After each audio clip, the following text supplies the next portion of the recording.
Body mayo na yan.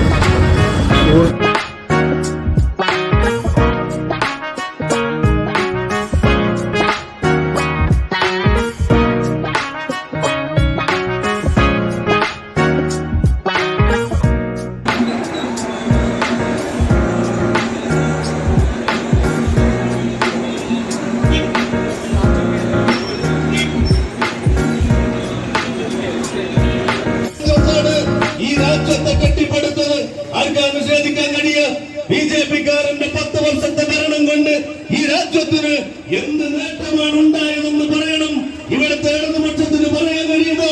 എന്നും സംഘപരിവാരത്തെ എതിർക്കുന്നത് ഞങ്ങളാണെന്ന് നാഴികക്ക് 40 വട്ടം വിളിച്ചു പറയുന്നവർ ആരാ സംഘപരിവാരത്തെ വളർത്തിയത്?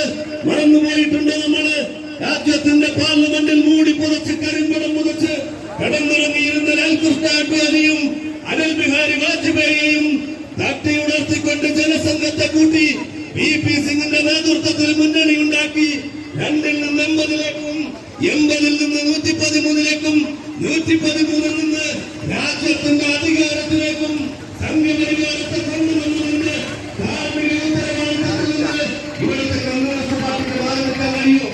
കമ്മ്യൂണിസ്റ്റ് പാർട്ടിക്ക് മാറി നിൽക്കാൻ കഴിയില്ല. നമുക്കറിയാം ശങ്കരൻ നമ്പൂതിരിപ്പാട് കമ്മ്യൂണിസ്റ്റ് പാർട്ടിയുടെ താത്വികാചാര്യൻ. അദ്ദേഹം കാലങ്ങളായിട്ട് പറഞ്ഞത് ഏത് ചെകുത്താനുമായി കൂട്ടുകൂടിയിട്ടാണെങ്കിലും ഇന്ത്യൻ നാഷണൽ കോൺഗ്രസിനെ ഞങ്ങൾ പരാജയപ്പെടുത്തുമെന്ന് അന്ന് EMS പ്രഖ്യാപിച്ചിട്ടുണ്ട്. ആ EMSന്റെ പ്രഖ്യാപനത്തിൽ നിന്ന് ഇന്ന് മണ്ണിളവ് കമ്മ്യൂണിസ്റ്റ് പാർട്ടി പിന്മാറിയിട്ടില്ല. കമ്മ്യൂണിസ്റ്റ് പാർട്ടി ഇന്നും ആ നിലപാടിലാണ്. ഇന്ത്യ മുന്നണിയുടെ സമരയാത്രയിലും